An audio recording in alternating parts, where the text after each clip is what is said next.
Rashid Khalidi, The 100 Years' War on Palestine, A Family, a People, and the Loss of a Country, 1917 to 2017.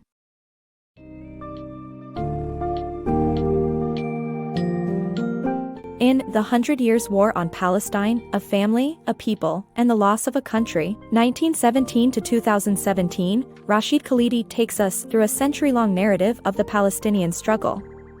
Beginning with a letter from Jerusalem Mayor Yusuf Dia al-Khalidi to Zionist leader Theodore Herzl, the book traces the consequences of British rule, the Balfour Declaration, the rise of Zionism, and the events that led to the Nakba, which violently forced a majority of Palestinians from their homes. The summary also explores the Six-Day War, the Lebanon War, the role of the PLO and the militant Hamas organization, as well as the prospects for peace and justice in the region.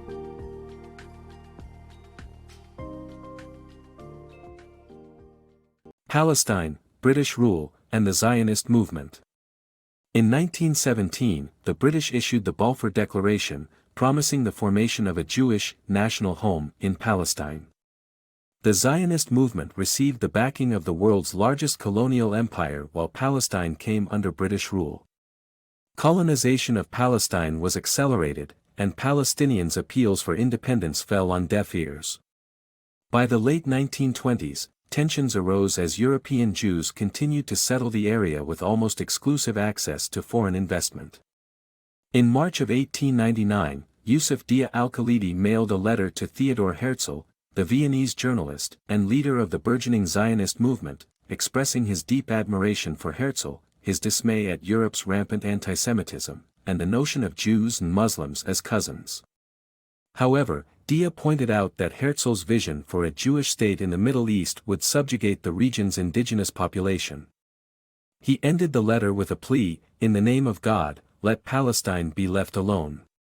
But, within a month, Herzl dismisses Dia's concerns and argues that, with the influx of Europeans, the lives of everyone in the region would improve. For centuries before the Balfour Declaration's issuance, Palestine was occupied by the Ottoman Empire. It had a population of about 94% Arab Muslims and a small minority of Jews and Christians. The region was slowly modernizing with railways, electricity, and improved access to education. However, British rule over Palestine began in 1917 when World War I ended Ottoman rule, and the British took control of the region. The British issued the Balfour Declaration in November of that year, declaring the formation of a Jewish national home in Palestine. The document promised to protect non-Jewish populations' civil and religious rights but made no mention of political rights or the right to national self-determination. The Zionist movement gained the backing of the world's largest colonial empire, and the colonization of Palestine accelerated. Palestinians wished to buck off the colonial grip of the European powers and convened multiple congresses from 1919 to 1928 to petition the British for independence. All these appeals fell on deaf ears.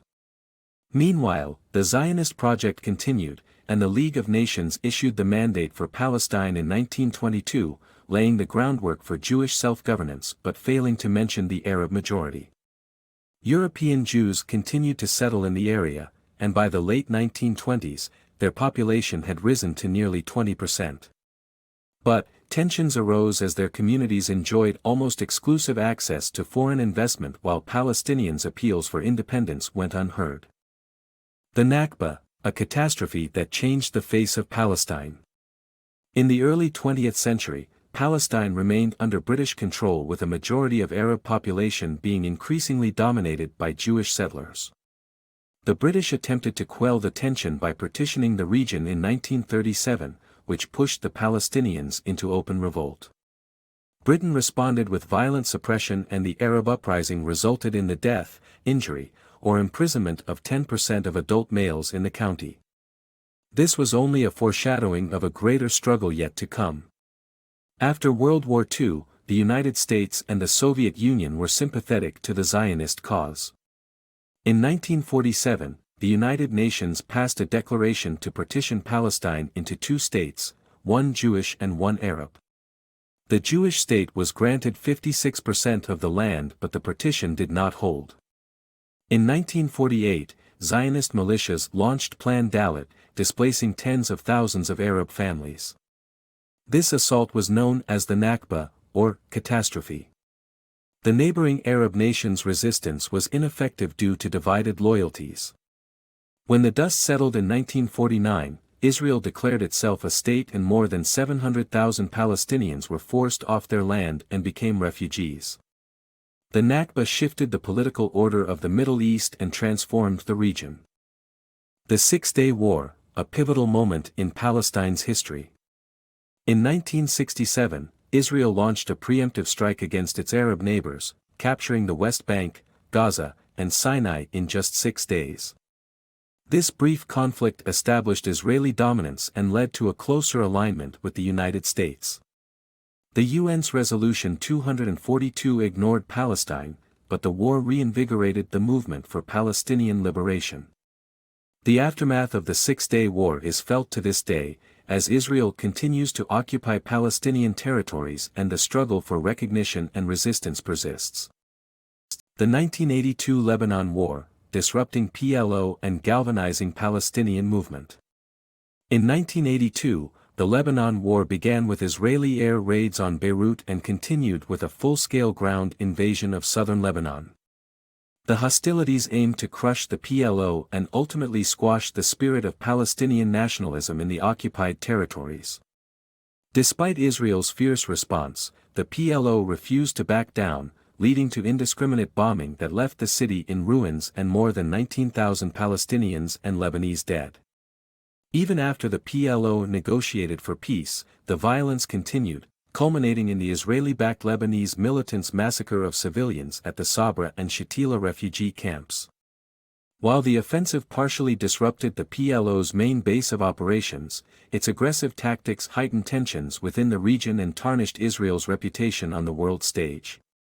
Crucially, the concept of Palestinian resistance did not die, but instead shifted to the occupied territories, where Palestinians pushed harder for freedom. The Ill-Fated Uprising. The First Intifada was the result of an Israeli army vehicle accident that killed 4 Palestinians in a Gaza refugee camp. However, the grassroots movement was the manifestation of the accumulated pressure of poverty and dispossession enforced by Israel's enlightened occupation. The Intifada was a civil disobedience movement that involved strikes, boycotts, and public protests. The uprising's peaceful approach gained widespread support from educated professionals to the urban poor, and women took leadership roles. Despite pushing Israel into official negotiations, the peace talks that produced the Oslo I and II Accords proved disastrous for Palestine. These agreements allowed the Palestinian Authority to oversee a paltry form of self-government while granting Israel sovereign power over crucial issues like security, residency, and settlement building. Life in the occupied territories. Life for the average Palestinian has only worsened since the Oslo Accords, with the territories divided by Israeli barriers and checkpoints.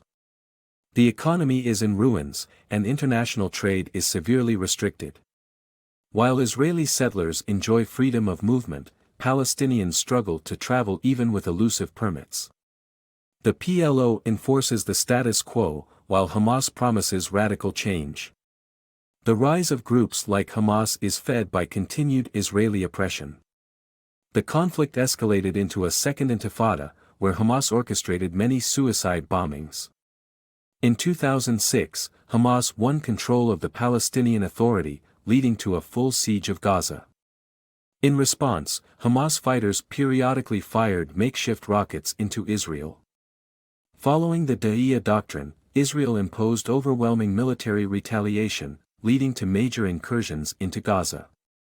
During the harshest incursion in 2014, Israel bombarded Gaza for 51 days, potentially committing war crimes. The uncertain future of Palestine. The occupation of colonial power in a land usually ends in 3 ways: through subjugation, expulsion, or dismantling of colonial supremacy.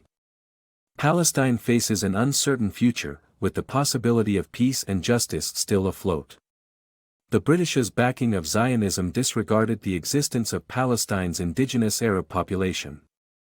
Recent decisions made by the Trump administration, coupled with Israeli domestic policies, exacerbate the already unequal political arrangement, abusing Palestinians' rights and freedoms.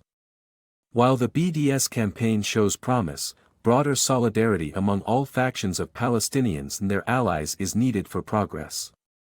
Any proposed solution needs to grapple with this political and emotional reality.